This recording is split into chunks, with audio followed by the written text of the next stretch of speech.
Olá, meus queridos alunos. Hoje estou apresentando a aula de Direito Penal do nosso professor Marcelo Bessa. Tudo bem, gente? Vamos lá? Uma abertura diferente hoje um pouquinho, né? Pra gente brincar aqui um pouco e ter um pouco de senso de humor na nossa matéria. Tá certo? Vamos dar continuidade à nossa aula então, de Direito Penal. Podem fechar a porta aí, né, filhos, por favor? Aparece aqui, ó, Camila e Marcelo. Aqui são as duas, a do meio, Camila, levanta o braço, Camila, e a menor, mais novinha, Marcela. A mais velha tá ali, que já tem 20 anos, já é adulta, tá ali fora. Mas vamos lá. Vamos dar início à nossa aula de hoje então, né? Começando nesse estilo diferente aí, um pouquinho para descontrair, mas a gente tem que dar continuidade ao nosso conteúdo que trata dos crimes contra o patrimônio. É um título do Código Penal bastante extenso, com bastante figuras típicas, né? Bastante tipos penais incluídos nele, mas que infelizmente não é possível que a gente possa analisá-los todos por inteiro, todos completamente, numa análise mais profunda, como eu falei para vocês antes. Então a gente vai trabalhar aqueles que são mais importantes, aqueles que são objeto mais recorrente de questões de concurso público, de provas da OAB. Ok? Então já vimos o furto, vimos o roubo, vimos a extorsão mediante sequestro, e hoje nós vamos analisar o crime de dano, do artigo 163, nós vamos analisar o crime de apropriação indébita, do artigo 168, e algumas figuras semelhantes ali do 169, que é a apropriação de coisa achada, a apropriação de coisa havida por erro, caso fortuito ou força da natureza, só para a gente conseguir fazer essas distinções entre essas figuras típicas, que são bastante parecidas. E a gente encerra tratando do crime de estelionato, ok? Então a gente fica por esse conteúdo hoje aí, somente com esse conteúdo, para que a gente possa analisá-los aí com uma certa profundidade, com uma certa tranquilidade, tá bom? E aí na semana que vem a gente esgota os crimes contra o patrimônio, analisando ali o crime de... nós vamos ter o crime de receptação e a gente conclui ali as disposições gerais do título referente aos crimes contra o patrimônio. E aí, na outra semana, a gente já começa a trabalhar com os crimes contra a dignidade sexual, que é quando nós vamos concluir a nossa disciplina no nosso semestre. Perfeito? Então, podemos começar agora. Estão aí de posse do material que foi enviado, estão de posse do Código Penal, ali abertinho do lado, ali com o texto da lei, para que a gente possa trabalhar agora. Então, sem mais demora, vamos começar aqui com o crime de dano, previsto no artigo 163, artigo 163, portanto, do Código Penal, trata do crime de dano. A tipificação desse crime é a seguinte: destruir, inutilizar ou deteriorar coisa alheia, pena de detenção de 1 a 6 meses ou multa. Então veja, aqui nós estamos falando de um dano físico ao patrimônio. O bem jurídico é a coisa, o patrimônio da pessoa, né? De titularidade da pessoa física ou jurídica. Esse é a figura do crime. Destruir, inutilizar ou deteriorar alguma coisa alheia, seja ela móvel, seja ela imóvel, tá bom? O sujeito do crime, esses crimes eu vou tratar eles bem rapidinho: dano, apropriação indébita. Eu acho que o estelionato exige uma análise um pouco mais profunda e mais detida, mas esse crime de dano, apropriação indébita, a gente pode falar um pouquinho mais rápido ali, de forma mais abrangente, mais superficial. Então vamos lá. Sujeito desse crime é qualquer pessoa. Então o bem jurídico é a coisa, é o patrimônio. O bem jurídico protegido é o patrimônio da pessoa, física ou natural, ou jurídica. Tá? O sujeito do crime é qualquer pessoa, é um crime comum que não exige nenhuma natureza, nenhuma condição ou qualidade especial do sujeito ativo, né, da pessoa que o pratica, certo? O sujeito passivo também é qualquer pessoa, tá? Então não há nenhuma exigência de alguma qualidade especial, tanto do sujeito ativo quanto do sujeito passivo, tratando-se, portanto, de crime comum ou bicomum, né? Já que é comum em relação ao sujeito ativo e comum também no que tange ao sujeito passivo. A conduta é destruir, né? Destruir é sinônimo de demolir, arruinar, devastar, inutilizar, tornar inválido, deteriorar, pôr em mau estado, degenerar alguma coisa, tá certo? Então a coisa alheia. Então são essas condutas aí, são esses verbos do núcleo do tipo penal: destruir, deteriorar ou inutilizar alguma coisa, tá certo? Agora é importante destacarmos aqui que nós temos algumas situações de dano que são específicas de determinados crimes. Então, pelo princípio da especialidade, eu tenho que ficar atento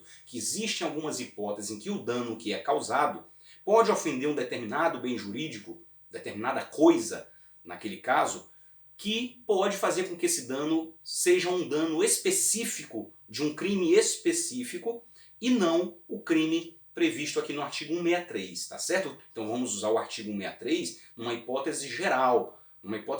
Não havendo outra hipótese mais específica de delito relacionado ao dano de alguma coisa, eu vou aplicar aqui o Código Penal no crime de dano do artigo 163. Só alguns exemplos aqui, bem rápido. Ó. Pichação, por exemplo. A pichação ela é um crime tipificado no artigo 65 da Lei 9.605, a Lei de Crimes Ambientais. Olha só, o ato de pichação, essa deterioração através de pichação em locais públicos, por exemplo, vai ser um crime previsto numa lei especial, a Lei de Crimes Ambientais. Um crime previsto no artigo 65 da Lei 9.605. Outro exemplo, se eu destruir, inutilizar ou deteriorar um bem especialmente protegido por lei, ato administrativo ou decisão judicial, se eu destruo, deterioro ou inutilizo arquivo, registro, museu, biblioteca, pinacoteca, instalação científica ou similar, protegido por lei, ato administrativo ou decisão judicial, eu tenho a configuração de um crime previsto no artigo 62 da Lei 9.605 de 98, a Lei de Crimes Ambientais. Então vejam, eu tenho que ficar atento e verificar se aquela conduta se amolda inicialmente em alguma dessas figuras típicas específicas desses crimes. Se não houver, obviamente, aí sim nós vamos aplicar a regra do dano do Código Penal. Deteriorar objetos destinados a culto religioso pode ser o crime do artigo 208 do Código Penal. Danificar sepultura é o crime do 210 do Código Penal. Então alguns exemplos aqui, ó. Dano sobre documento público ou particular, existe um crime no artigo 305 do Código Penal. Dano por militar, material, instalações militares, equipamentos militares, vai ser um crime de dano do Código Penal Militar. Tá? Enfim, temos vários exemplos no material que eu mandei para vocês aí, tá? De danos especiais, que pelo princípio da especialidade, essa conduta pode vir a se amoldar, a se subsumir a um desses tipos penais específicos. Se não se subsumir, não se enquadrar, não se amoldar a uma dessas figuras, provavelmente vai se amoldar, vai se encaixar aqui na figura típica do artigo 163 que estamos estudando agora. Perfeito? Entendido até aí, gente? Então vamos lá. Voluntariedade é a conduta dolosa. Não há punição pelo dano culposo. O dano culposo é fato atípico. Então se você bateu o seu veículo porque estava distraído enquanto dirigia no veículo de alguém que estava à frente, esse fato é uma mera ilicitude civil, é indiferente ao direito penal, não há relevância penal porque você provocou esse dano culposamente, não é isso? Aqui o dano precisa ser doloso. Agora se você pegou o seu carro, estava lá irritado e jogou o carro contra o carro da outra pessoa para causar dano, obviamente estamos ali numa hipótese de dano como crime previsto no artigo 163, porque você praticou uma conduta dolosamente, tá certo? Provocou dano à coisa alheia de forma dolosa. Então é o dolo, a voluntariedade desse crime, é o chamado animus nocendi. Animus nocendi é a intenção de causar prejuízo, intenção de causar o dano. Então tem que haver o dolo de querer causar prejuízo. Por isso que alguns entendem na jurisprudência que o preso, preste atenção, que o preso, quando quer fugir e ele serra a grade, ele faz um buraco no chão para cavar um túnel, ele faz um buraco no muro para poder fugir, ele não estaria praticando o crime de dano, porque não haveria o dolo de provocar prejuízo. A vontade dele é de fugir, tá certo? Não vou entrar no mérito de se isso é justo ou não é, mas há um entendimento na doutrina com relação a isso, de entender que o preso, quando quer fugir e eventualmente causa dano às instalações do estabelecimento prisional, ele estaria atuando sem o animus nocendi. A intenção era meramente de fuga, certo? Vocês vão estudar mais adiante que o crime de fuga no Código Penal só é punido se a fuga for praticada mediante ameaça ou violência à pessoa, tá certo? O mero fato de fugir não é crime pelo nosso Código, pela nossa legislação penal. Pode ser se ele cometer mediante violência ou ameaça à pessoa, tá certo? Agora, mero fato de fugir pode resultar consequências na execução da pena, regressão de regime, sanções disciplinares ao preso também. Fuga não é direito do preso, pelo amor de Deus, hein, gente? Não vamos falar essa bobagem por aí. Não tem como ser um direito e ao mesmo tempo esse fato ser punido pelo direito. Não é isso? Portanto que ele sofre sanções na execução da pena, sofre sanções administrativas, disciplinares, tá? Ele só não é crime, se o mero fato de fugir não é crime, tá bom? Então vamos lá, só para fazer esse apanhado rapidamente a respeito do preso que quer fugir e provoca dano. A consumação desse crime é um crime material, é um crime que produz um resultado naturalístico, que é o quê?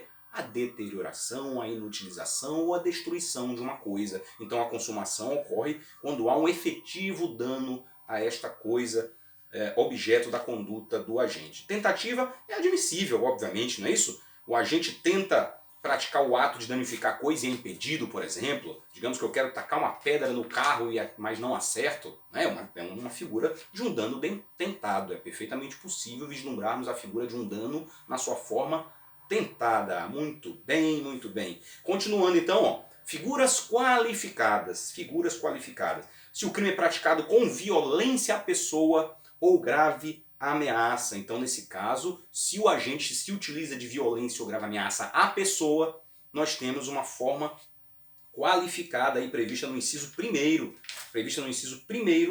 do parágrafo único. Tá? Se o crime é praticado com emprego de substância inflamável ou explosiva, se o fato não constitui crime mais grave. Inciso 2º. Então veja, eu usei substância inflamável ou explosiva, tá?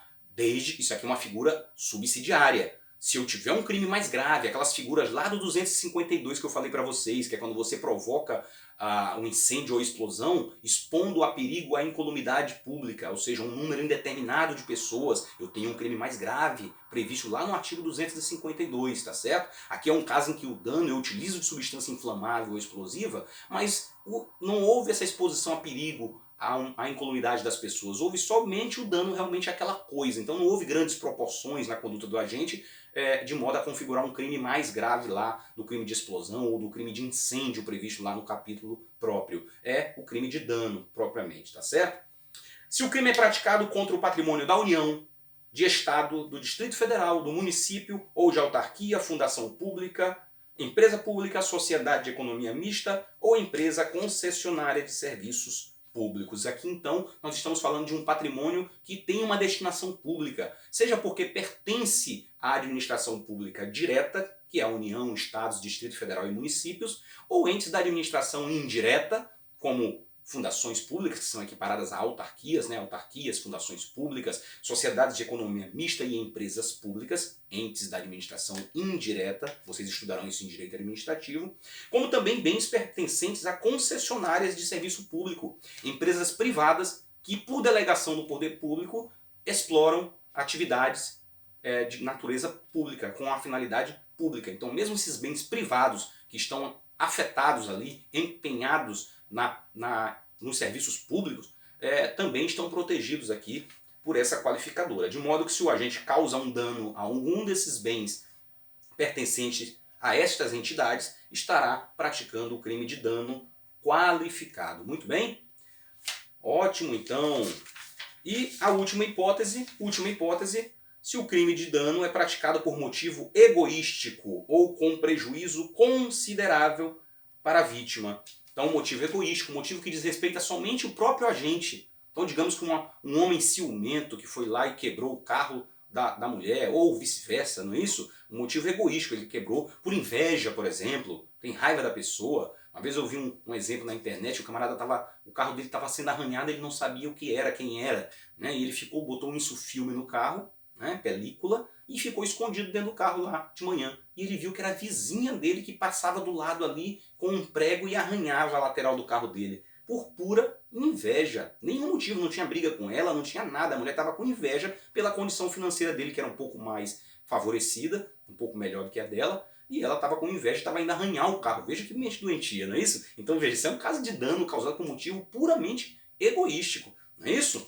Prejuízo considerável para a vítima, né? Teremos que ver a condição econômica da vítima para saber se esse prejuízo à vítima foi considerável, não é isso? Um dano de R$1.000 para uma pessoa que ganha um salário mínimo é um prejuízo considerável. Agora, se eu falo de R$1.000 para Marcelo Odebrecht ou qualquer outra dessas figuras riquíssimas aí, não vai ser um prejuízo considerável, um prejuízo de R$1.000. Então teremos que analisar as condições econômicas da vítima do dano. Perfeito? Então, gente, tranquilo, estamos com 14 minutos, concluímos as principais informações relativas ao crime de dano. Não vejo as provas cobrarem muito a respeito do dano, e se cobrarem alguma coisa envolvendo essas qualificadoras, envolvendo o próprio texto da lei. Nenhuma coisa aprofundada no sentido de jurisprudência e alguma questão doutrinária com divergências a respeito disso, tá? Vamos falar, já dar o pontapé então em apropriação indébita. Pulem aí para o artigo 168 do seu Código Penal, onde temos o crime de apropriação indébita. O artigo 168 define o crime de apropriação indébita da seguinte forma: apropriar-se de coisa alheia móvel de quem tem a posse ou a detenção. Reclusão de 1 a 4 anos e multa. Então, a apropriação de coisa alheia móvel por parte de quem tem a posse ou a detenção da coisa. Então, também aqui temos como bem jurídico protegido ou tutelado o patrimônio de alguém, tá certo? A propriedade da pessoa, o patrimônio da pessoa sobre aquela coisa, tá certo? E aqui nós temos um agente que já está na posse dessa coisa. Então, vamos lá. O agente aqui na apropriação indébita, ele recebe a coisa licitamente pela vítima. Sob algum título, né, lícito, ele recebe a posse ou a detenção desta coisa. A pessoa lhe entrega esta coisa. É um empréstimo de um livro, eu emprestei o carro, eu aluguei, ou seja, um aluguel, um comodato, que é esse empréstimo gratuito de coisa infungível, é chamado de comodato, tá certo?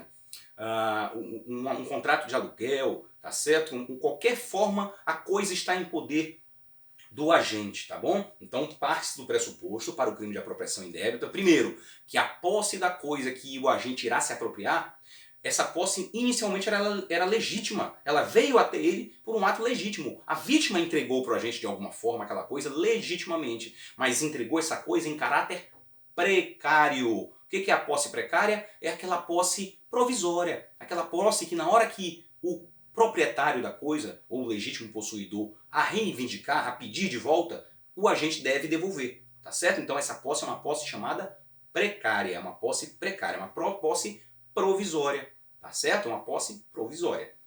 Sujeitos desse crime, quem são?